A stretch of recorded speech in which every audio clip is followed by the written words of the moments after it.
ঈদ মোবারক, ঈদ মোবারক, ঈদ মোবারক। সবাইকে ঈদুল আজহার অনেক অনেক শুভেচ্ছা। নিশ্চয়ই ঢাকাতে এতক্ষণে গরু টরু কাটা হয়ে গেছে, মাংস বিলি হয়ে গেছে, আমার বাসায়ও শেষ হয়ে গেছে অলরেডি, বন্টন শেষ, ঘরে মাংস উঠে গেছে।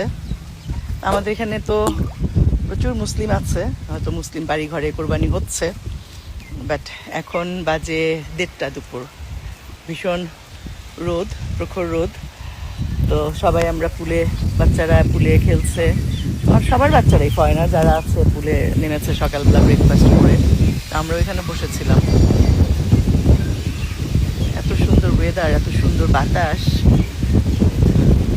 তো মনে হলো যে একটু ছবি তুলি, একটু ভিডিও করি, বসে বসে অলস সময় পার করার চাইতে কিছু একটা করি।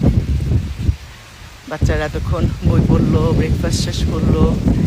এই যে এই জায়গাটা আমি মানে এত সুন্দর, এখানে বসে থাকতে যে কি শান্তি, বাতাস, আর যতই রোদ হোক না কেন বাতাসটা কিন্তু বন্ধ নাই, বাতাস এখানে প্রচণ্ড গরম দেবে।